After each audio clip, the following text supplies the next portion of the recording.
And I'll turn on the transcript. Okay, so we're on week 14 of the Framework for Faculty and Student Success. Um, if you're here from last week and you're like, why are we not on 13? It's because there was another number problem where one of the weeks was the in and out days.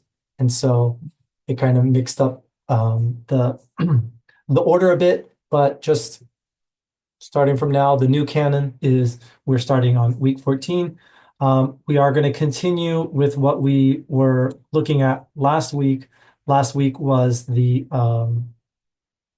specific and measurable module objectives.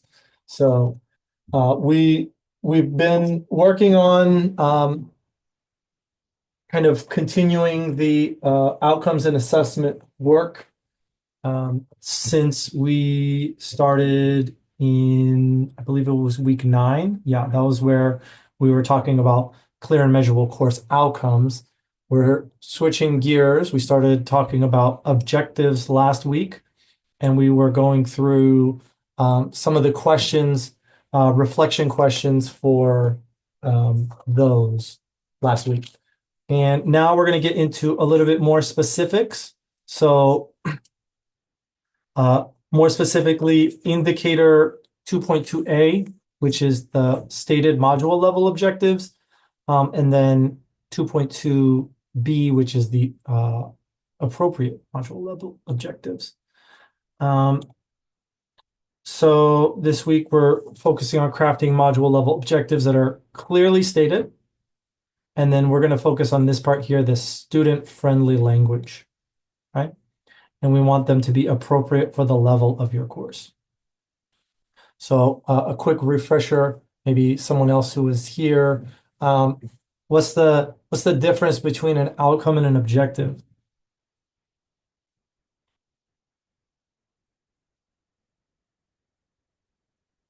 If anybody wants to hop off and take a guess.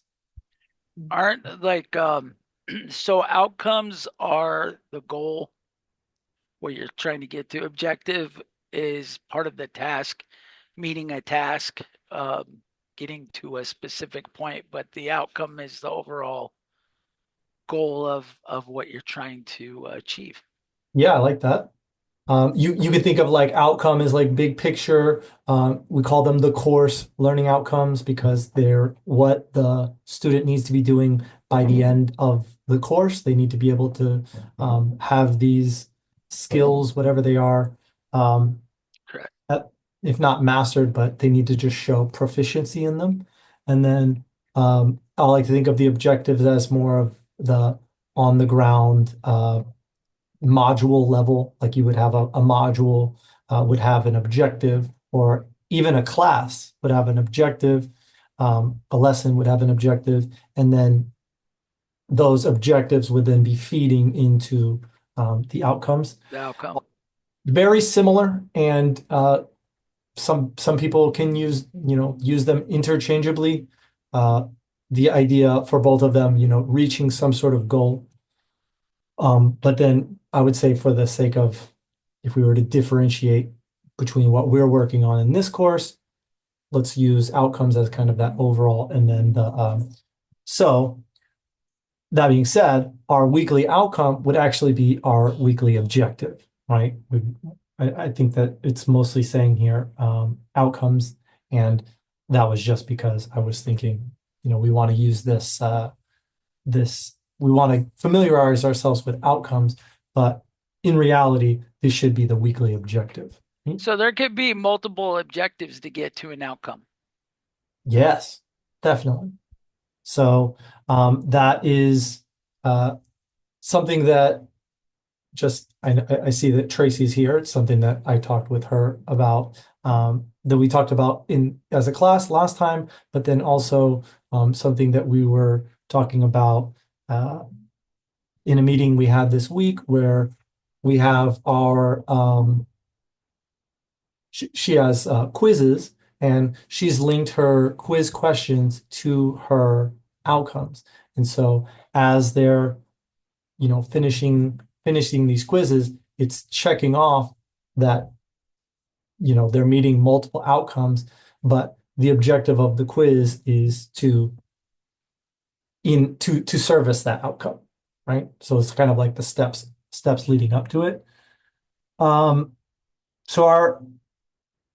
it says outcome, but I'm going to call it an objective. Our objective this week, revise your module level objectives. So in your modules to be clearly stated in a student-friendly language and aligned to the appropriate level of your course. So kind of something I said already up above, but just to make it clear, this is what we're trying to do. If we have our alignment, oh, why are the images not coming up? This is a communication because we're working on the language here. And then if you were to map them to the skill standards, create, evaluate, and modifying curriculum. And then more specifically, so this would be the outcome of in this course, we're trying to make specific and measurable module objectives. And so you can see that's what we're working on here.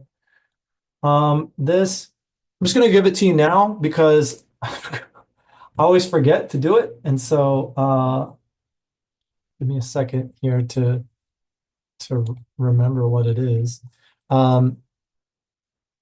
Get your pencils ready or your notepads ready. Because I'm going to give it to you now, the thing that you need for the credits for this week. Okay, while I'm getting that up, let me give you all the link here to the first indicator in case you want to follow along with that. And I think y'all be happy to know that it's a fillable, it's a fill in the blank, not a selection this time. Okay, here we go. Oh, no, I need to get rid of this. Hold on. Just wait. No extra zeros. Is that a UAP or something? No. This is not a zero. This is a letter, the letter O. And it's Oh, big. It's a The big number O. O. it's an upper O. It's upper O. Upper O. Okay. Just write that down if you don't know what Pluralized upper O. plural. One is big, the rest are small. Okay. I'm headed back into the matrix. All right. Let's talk about indicator 2.2a. I mean, I'm going to sound like a broken record, but the 2.2a checklist item on the Washington course design checklist course includes clearly stated module level objectives written in easy understand student-friendly language. So this is something that is beneficial to your students to make sure that they understand what is going on in your class. It's designed here to make it easier for you to identify the most effective methods for assessing the student learning. And then it also is helpful for you to, oh, I'm not sharing my screen. Thank you so much. Keep me in check here. Wait a minute. Are y'all seeing it now, 2.2a? Yep. Thank you. So I'm just running through this one here. Appropriate supporting content and grade with efficiency. So making it clear for your students, but then also making it super clear for you on what you want your students to be doing. This is what I was talking about with the stepping stones of reaching the outcome. And it says it right there. Stepping stones to achieving the course outcomes, and it makes the process more transparent, which is always something we should be doing for our students, because I've been in many classes where I don't really know what I'm being graded on. They just say, here, do this thing. And by the end, you're like, okay, hopefully I did all the right things. Uh, there's there was no clear um, example, or there was no clear map of the learning throughout the course. Plain everyday language, avoiding overly academic terms. We talked about this last week a little bit and said, sometimes you have to have those academic terms in there, if that's like they need to learn that word, right? And so saying something at the beginning of, oh, this is this is what this is. If you don't know what this is, that's okay, because we're going to talk about it in this class. But by the end of the class, you should know what that is. Here are some examples of some overly complex objectives and then some simplified objectives next to it. So I'm just going to leave this here for you all to read. And I need to go grab a drink here. So while I'm stepping out for a second, read these ones, and then also maybe try to find some of your objectives in your course. So not the outcomes. If you don't have objectives, you need to get some objectives. But if you don't have some objectives, hopefully you have some outcomes. Just bring some whatever goal you want your student to do. Try to find it in your course, either on Canvas, or if you have your course information somewhere else handy on your computer. I want to hear from you all, and we're going to talk about whether they are overly complex or if they're simplified. So I'll be right back.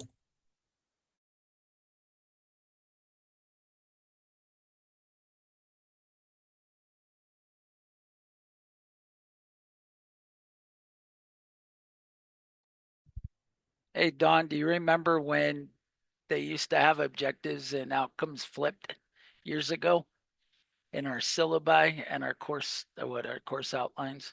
And everything they did. Yup.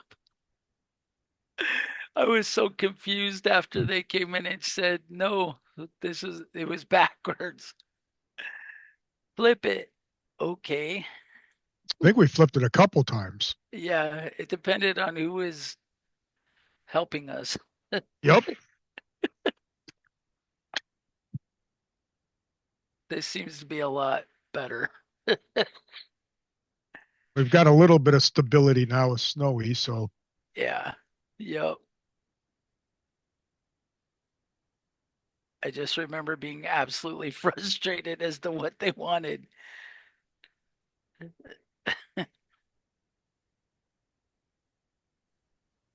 Okay. Sorry about that. I'm coming from a presentation up at Highline on AI, and my voice is gone, and I got here like 2 minutes before we got to come in here. So, yep, Taylor, thank you for coming. Hope you can watch the recording later and do the things you need to do. All right. So, what did y'all notice about this table here, where it's listing the complex objectives and the simplified objectives? What did you like about how it's changed? Or conversely, what did you not like? What do you think it's missing in the simplified objectives? I honestly think that it's great for the entry level layman person to understand what the objective is. But also I know in IT there are some terms that we have to use. They want us to, so that makes it a little bit harder. Do you have an example? Well, bash shell, there you go, or PowerShell. Um, that's a term that industry uses. They expect people to learn. So what we'll do is we'll put in parentheses or in brackets, command line right next to it, so they know that we're talking about the command line. Mhm. Um, but also, if you get an employer who says, I'd like to see what you did in this course, we have to make sure those things are there. That's a really good point. Well, I like that consideration too, because yeah, they're gonna look, and if they're checking your transcript out, and, this is an interesting course. What did they learn in here? And it doesn't have the necessary terminology. Um, then yeah, that might be lacking in a way. Tracy, did you want to add something? Yeah, I was just gonna add, and I totally agree with what Kelly was saying. I mean, I would do healthcare, and we have, I mean, anatomical terms and all that kind of stuff. But what I was noticing about these overly complex ones versus the simplified, like for example, down in the nursing one, um, sometimes it's just about, I mean, using simpler synonyms because this is talking about, I mean, formulate versus develop. Mhm. If you're like, I feel like if I'm already using super technical terms in my objective, why do I need to use fancy adjectives or verbs to explain it further? So it was just, I had these up because I was working on this module today, but because I have recognized typical findings of serous fluid analysis in patients with hemothorax, hemorrhagic effusions, chylous exudates, and pseudochylous exudates. And I can already see your face, Ronald, Bless that you. Bless you. Bless you. Need a Kleenex? exactly. So why would I go even further and talk about like Why would you add in more difficult yes, like yeah, adjectives or yes. verbs when you already have very complex. So, but okay, I like that. Is there any way that instead of using like those specifics, what about having an objective where it like what are those, like if I were to categorize those, what would those be categorized as? Well, so this is like, so I try to always put my objectives in the order in which they're going to be covered. Mhm. And so that is objective number 15 out of 16. So it's like towards the end of the lecture, by that time, they're going to be like, okay, I already know what a serous fluid is, Mhm. because the first objective is to describe what it is. Mhm. So Mhm. describe the production, function, and composition of serous fluid. That's the first objective. Yeah. So by the time they get there, I mean, yes, those are still really scary words, but all they need to do is recognize them. So this is just a low level kind of awareness type objective anyway. Mhm. Um, so that's why I also felt more comfortable grouping them together is because I mean, if they were things they needed to go into really into a lot of depth about, I would probably separate them out. Mhm. So Yeah. But so yeah, I like that. And I guess it's kind of a fine line you have to yeah, walk. If it's something that they've covered already and then you're right. bringing it up again, then like for example, Kelly's example of what did you say, the boot drive? No.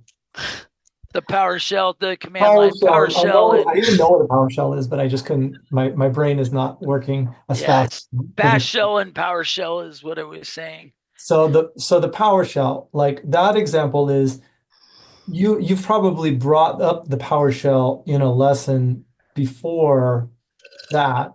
And so I feel like if the students should already have like that knowledge scaffolded, right? If they've talked about it, they've worked in the PowerShell, then Yeah, adding it into an objective doesn't seem unreasonable.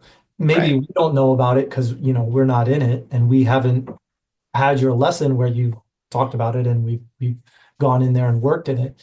Um, so I feel like that, and that's kind of what Tracy's saying. Like if objective number one is talking about the fluid, then it's okay in objective 15 to mention that fluid that hopefully everyone should know what it The is. hardest, the hardest thing I run into, and we have a bachelor's, a BAS, and some of our core classes and the associates are prerequisites for some students going into the BAS. So I have students who have already been through those pre-courses, so they know what it means. And then I get the newer students who go, "What the heck are you talking about?" So then I have to be really careful on the wording, and I just figured that out within like the last year, to be honest with you, Yeah. where I Just had to just kind of do. from the student feedback. Yeah, yeah. So we get students, if they got 90 credits and they want to go in the best, they can do that. It doesn't mean they have the same technical knowledge that some of our associate students have because they just went through the material where these other people may not have. They may have gone through it 10 years ago and it was Mm. called something else. So, on top of working with them individually and getting them up to speed, we have to be cognizant of that Well, you situation. you saying that also, I'm trying to figure out, like I wanted to look at this example from the English composition where it's Oh, saying words like juxtapose, semiotic structures, uh, postmodern literary critiques. This part, Lacanian yeah, yeah. psychoanalytic theories, but Dude, I'm instead. not the person to ask about that stuff. But no, I'm not. I'm not asking you, but I do think we were talking about maybe you switching your career over to psychology, Kelly. Yeah, no, no. You do not want to do that. That was in a simple syllabus meeting a Yes. couple of weeks ago for the people who don't know what we're talking about. His classes were coming up as Tracy's classes, and so anyway, inside joke. This what it's doing here, analyzing literary works. Okay, so examining and juxtaposing, we can put that as analyze literary works. So it doesn't go specifically into postmodern modern literary works. Um, Using simple methods and critique. So it doesn't even bring up this. Like maybe that is the objective, but maybe a person that is in the class reading this is going to be like, what is that? Like I'm an English teacher, ESL, but like I don't know anything about Lacanian psychoanalytic theories. And so me reading this, I think I'm looking at a Pokemon. So in Tracy's example, and in Kelly, in your example, where you're saying that maybe it was something different from before, like maybe they're coming into the field again, and Mhm. VASHL or PowerShell wasn't, the thing. Instead of maybe directly calling it out, instead saying industry industry tools or like current industry tools, something like that. Right. Um, because that's also something that in the video I showed at In and Out Day, that was something that Sean Geary was talking about.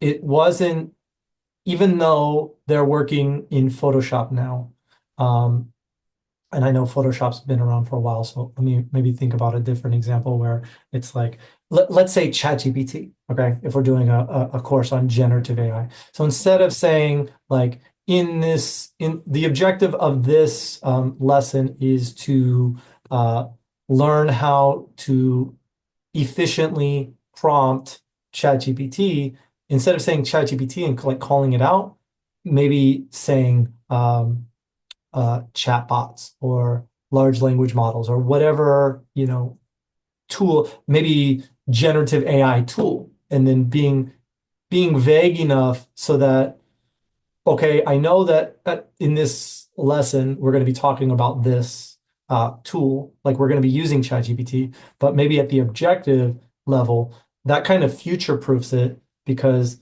if ChatGPT is not the main tool that everybody uses, let's say in the future it's, oh, I don't know, I can't think of anything, but if there's a different tool in the future, then um, you don't have to change the objective because it's going to whatever using whatever tool. So you basically want to try to make it as generic as possible without missing the point. So I would say using various command line commands and applications or command strings. Yeah, like say Okay. what it is. And then And then in the lesson, of course, you can say, okay, here's our objective. Today, we're going to be looking at PowerShell. But maybe in Right. 5 years, today, we're going to be looking at da da da. Gotcha. And I guess you can change the objective later on, but I'm the only reason I'm saying it like this is because the if it's easy to written, if it's general enough so that the students know what they're going to do without getting too in the weeds, then it makes it a little bit more accessible for the student. Oh, I know of a student who did not take a class because they couldn't understand the objectives and went to a different school to take that class, like took it online. Really? Yeah, because they broke it down where they understood what the goal, the objective was, or the outcome. There you go. So, yeah. I don't think anything else needs to be said. Tracy, did you want to add anything to that?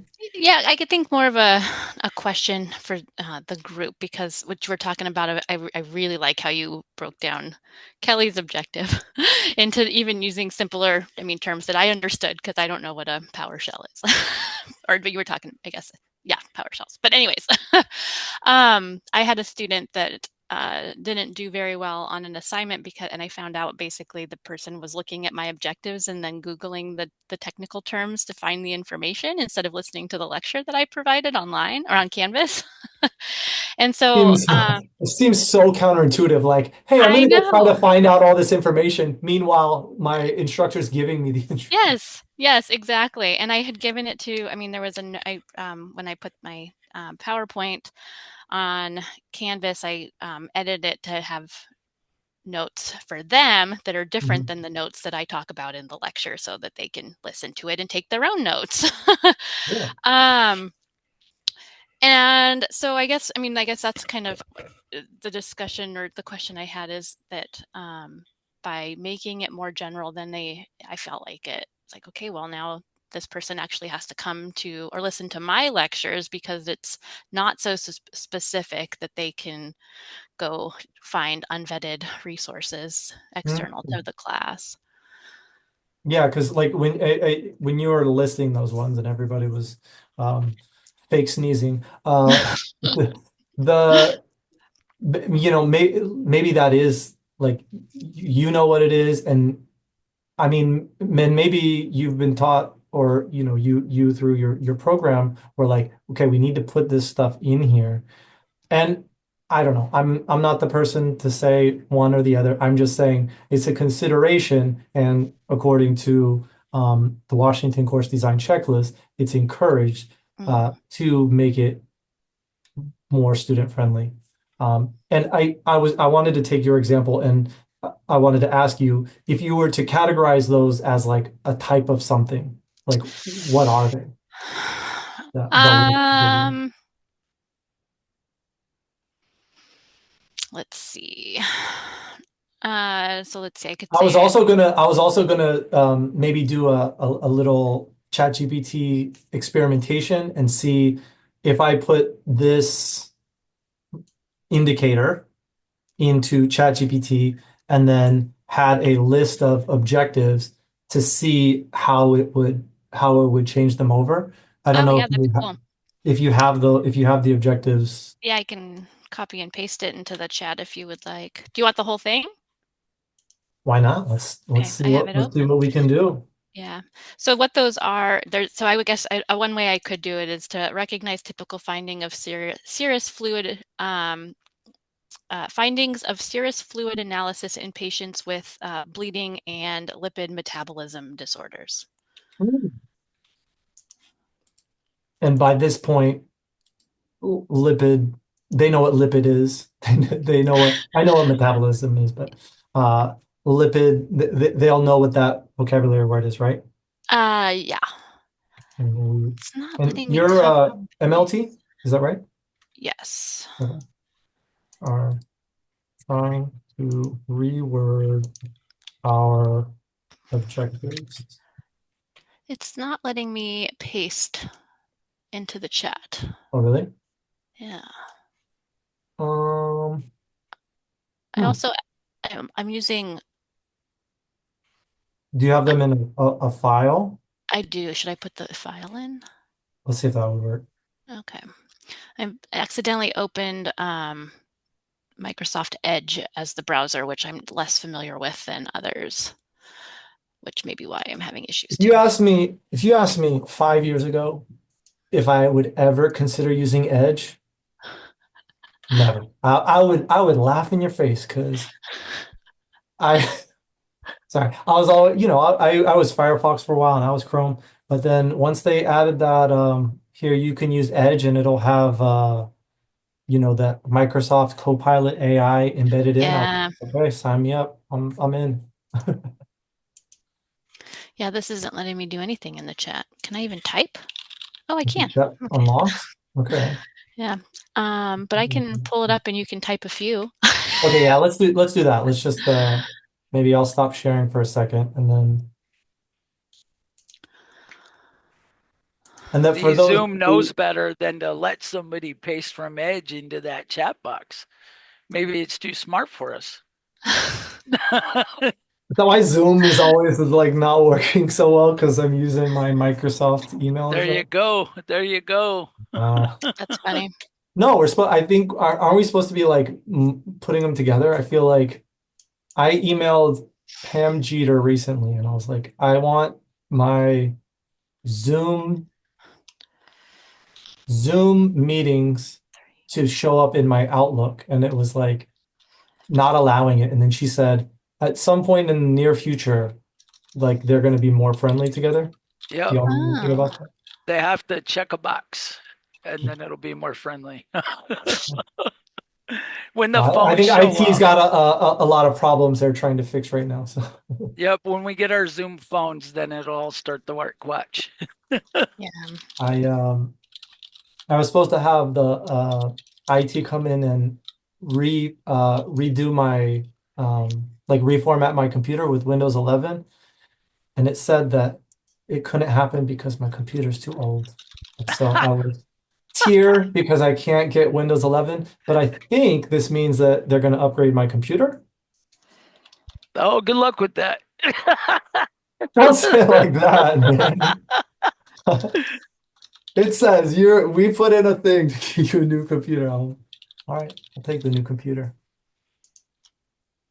All right.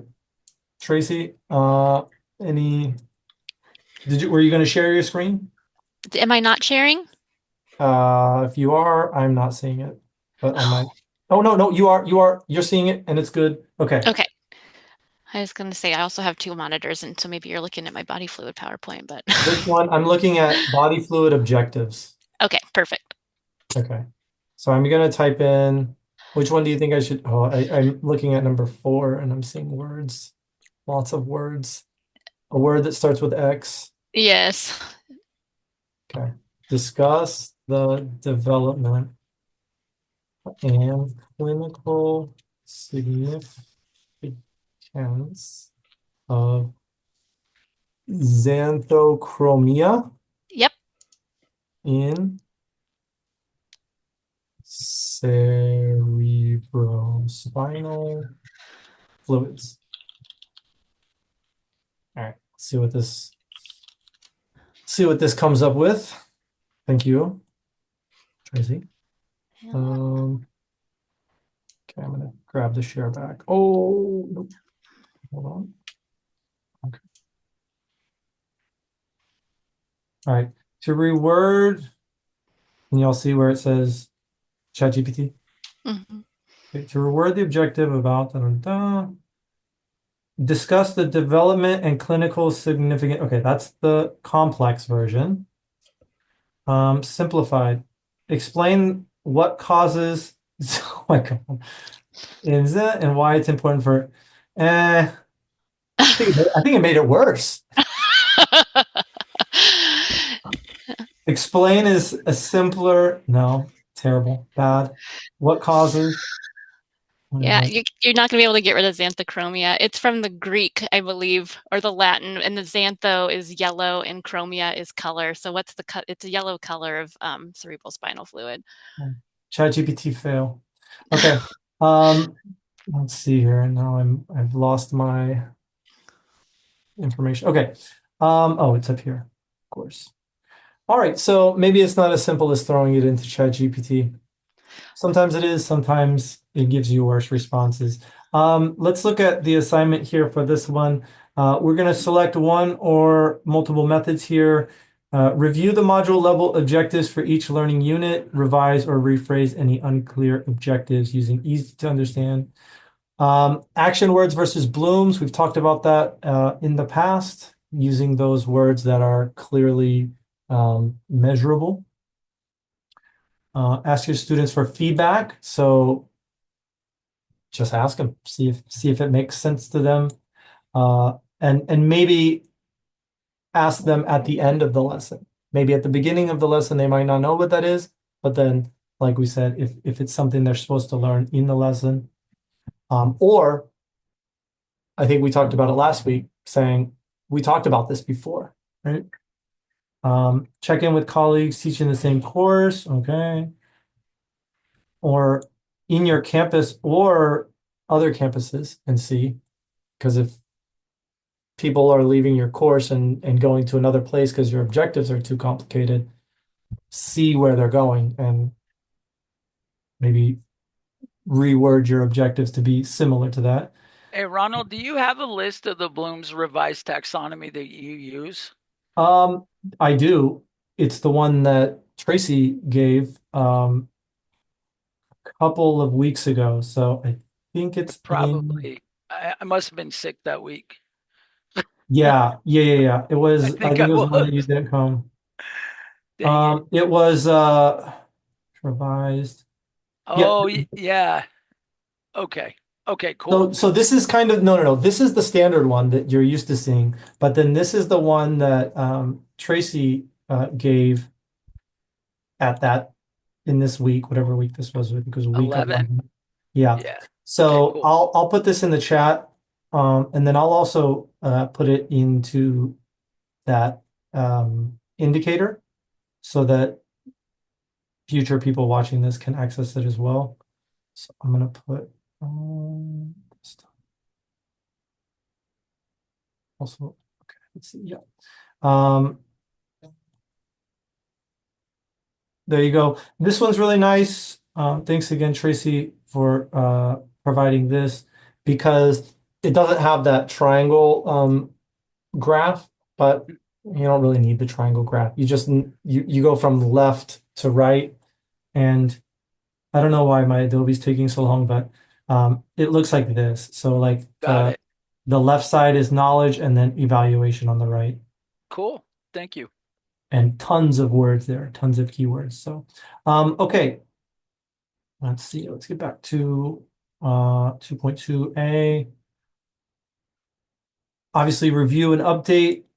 If you haven't done it in a while, maybe go do it. If you're like in it, like Tracy is, then obviously you're doing it right now. So additional description. Oh yeah. Well, I think this is already kind of in your lesson, right? You say your objectives and then what those objectives are. So I don't think that's really anything extra, unless you don't talk about your objectives, which in that case, talk about your objectives at the beginning. I'm going to move on. So 2.2b, module objectives are appropriate to the level of this course. And here's Bloom's again. So this should have been my segue. Here it is finally loading up. But this is really great because, zoom it way in here, you can see the keywords here. There's a more specific example of what you're supposed to be doing at each stage. And then they've even done actions versus outcomes here. So it's a lot. It's a very comprehensive document, but very nice resource if you're going through this process. Okay, so I don't really need to talk about this. I'll, y'all can read all that stuff. It's pretty similar to what we did in the outcomes when we talked about Bloom's. But here, if you look, I like this example of what it looks like from the bottom level of a course all the way up to the top. And so this is from a Nutrition 101 course. And then these are the different cognitive levels of Bloom's. And to me, it kind of feels like either the way a lesson might play out, right? Like you would want to start the beginning of a lesson on if you're teaching about nutrition, naming at least 10 different varieties of common vegetables, right? And so you might have a game at the beginning where you do. Actually, let's try to make this fun and all interactive. If you are here and you are willing to hop off the mic, we can do. This is a game that I always used to do with my elementary school students, but it's called categories, and we'll go around in a circle and we'll see who can break the chain. So we're talking about common vegetables here, people. So not too difficult. Don't bring up any images of vegetables. I'm gonna go around and then let's do it alphabetically. Yeah, let's do it alphabetically. We've got Derek, Don, Karen, Kelly, Ronald, Tracy. I'll go last. So common vegetables. Derek, go if you know one. Broccoli. Broccoli. Don. Carrots. Then it would be Karen.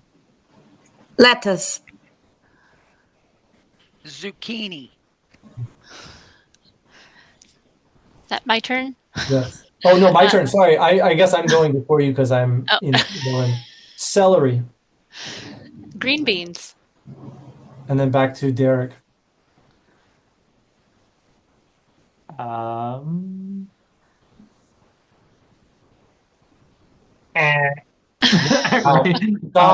We'll go with cauliflower. We'll stay in the Cauliflower. cluster Okay, first. cauliflower. We'll keep you in. Thanksgiving's around the corner, so Brussels sprouts. Yeah, nice. Karen. Potatoes. Kelly. Did we do cauliflower already? I feel like I've heard cauliflower. So Did you okay. really? I think Okay, eggplant. eggplant. Oh, that's a good one. Had to do it. I didn't know it would come back to me. Not so common.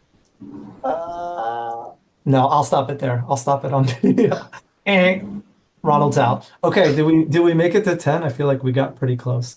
That's a fun if you have a class and you can do if you can have some sort of activity like that, that's a good icebreaker at the beginning of class, to have the students go around and name something.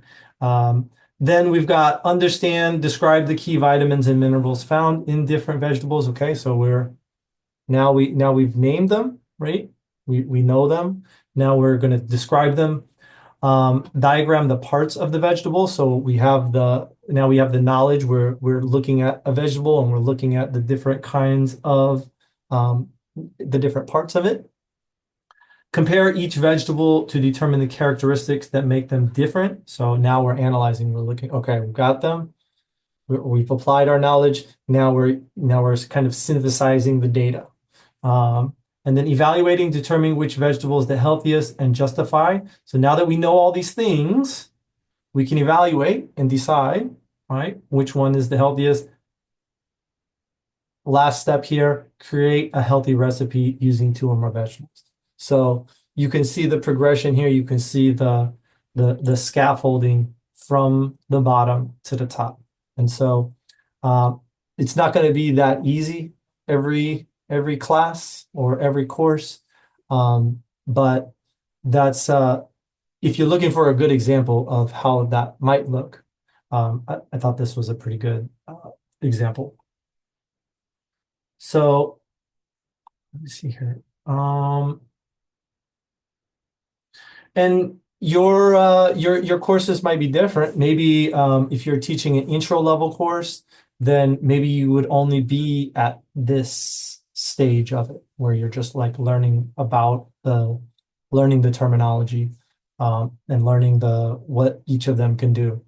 And you won't know the difference. You won't be able to compare it to another method, or like you want to be able to compare Linux to Windows to Mac unless you know about the functionality first. And so I think this indicator here is making sure that you're on the right level. As we were filling out the PLO reports, it was I remember seeing, you would mark your course. Is this course a introductory course? Is this a one where they're applying their knowledge? Or is this a mastery course? And so in the mastery course, most of the activities should be in this top two, as opposed to an introductory course where I hope you can find activities where your students are creating things, because for me, I feel like this is where we want all of our students to be operating at, is where they're creating something, making something with and using the knowledge that they're acquiring, but they also have to acquire the knowledge first. And I don't know, this is something that as a teacher and somebody who's like taken a lot of classes on teaching and getting my credential, is anybody familiar with the PPP presentation, or not presentation, PPP class method of delivery, like delivering a lesson? I gave you the first P. Yes. Help us out here, Karen. Presentation is first, and then what? Practice. Practice, and then I think it's the other way. it's like you would present first. Can I say it? Can I say it? Yeah. Production. Production. There you Or go. produce. Practice, presentation, produce. I always say produce. Practice, present, or actually, that's not grammatically right. Present, practice, and produce. Let's keep them all verb. Okay, so I use this every single time when I was teaching ESL. I would present them, like I would be talking at the beginning for 10 minutes about what we're going to be learning about. And then I would give them a chance with like worksheets and to go and practice 10, 15 minutes, 20 minutes, and then 30 minutes produce. They're like making their own sentences. They're doing a role play. They're, doing some sort of something with their partner, but they're actually using what they learned at the beginning. Is that something similar to how you run your classes, Karen? Yes. Yeah. Tried and true. I mean, I'm sure there's research that says there's a better way to do it, but like for me, I felt like I was getting good results with my students. And repetition, over and over and over. Repetition. So, I mean, I'm sure y'all do this in some form in your class, but the PPP is a great way to run a lesson, and it goes here. If I were to say the first P of presentation here, I'm teaching them a new grammar point, right? They're applying that knowledge. They're analyzing if it works well in this form, and then at the end, they're creating their own sentences. So nice nice alignment with that in Bloom's taxonomy as well. For this indicator, comparing module objectives for each unit of learning in your course to course outcome to determine the module level goals are suited for the skill level. So once again, we talked about at the beginning, you have your outcomes, you have your objectives, which should be feeding into that outcome. Periodically review or update your module objectives. That's similar to what we talked about in the last one. Ask your students for feedback, similar to the last one. And participate in professional development that focuses on writing module objectives. So I feel like that's what we're doing here. Those are the indicators for this week. Hopefully you all can go in there and look at your objectives, see based on what we were talking about, are they student friendly? Are they appropriate for this level? If they're not, make sure you document any of the changes that you make and submit them for this assignment. Like say, okay, I went through my objectives. Here are all the objectives that I looked at. These are the ones that I decided didn't have student-friendly language. This is what I have chosen for them now. That should be a check done with 2.2a. For 2.2b, same thing. Here's the course, here's the outcomes, here are my objectives. I'm going to change these objectives because I feel like it's not at the right stage of this in this course. Or I went through everything. It took me an hour to go through everything, and then I decided that I wasn't going to make any changes. So as long as you put some time in and thought into what you're working on, and then you write it out and submit it, then you should be able to get the credit for it for these assignments. Are there any questions before we hit the 2 o'clock hour?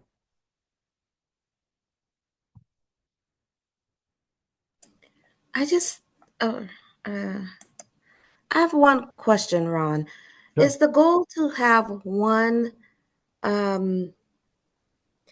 curriculum or one canvas per class, like all the ESLs, there will be just one level of outcomes and goals and objectives.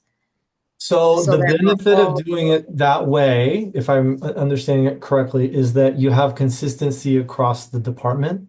And so if you are teaching the same level, like let's say, for example, ESL2. If I'm teaching ESL2, you're teaching ESL2, Diane's teaching ESL2. If we're all teaching the same curriculum, then if a student can go into a different class and then they wouldn't be behind.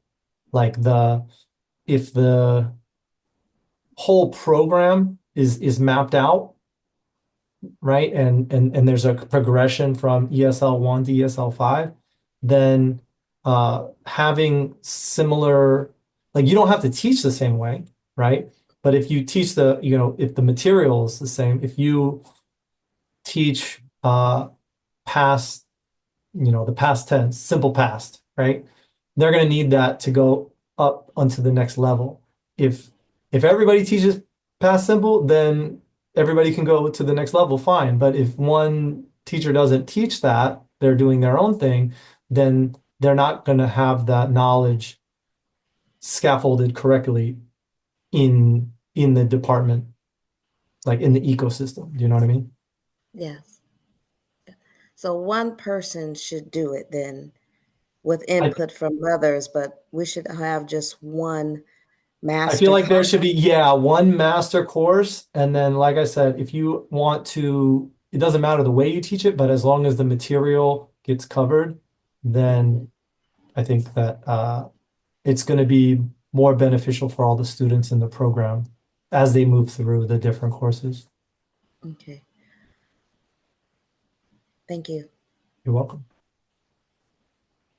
And I know that's something that's new in ESL and ABE because before. Yeah, I've got a few people upset with me because we're not in alignment with the outcome, the stepping stone, the progression of it. Yeah, and it is frustrating when you have a way that you do it. Like, let's say I'm coming from a university in Korea where it's like I have my conversation classes, like I have all the materials, all the stuff's like recorded, and I have, the book that I use. Um, if I come in and it's different, then it's more work for me. But I don't know. Yeah, And quizzes and assessments, they're harder to do that's true. if they're not aligned with the outcome. Yeah, that's right. Well, that's where ChatGPT can come in and help. But we don't have time to talk about that. Unfortunately, we're at time. So if you want to come next time and we can talk about it in more detail, we'll meet next week, everyone, for week.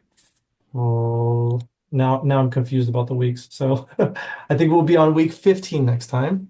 Thank you all for coming and appreciate y'all playing that silly little vegetable game. Have a great week. See you next time.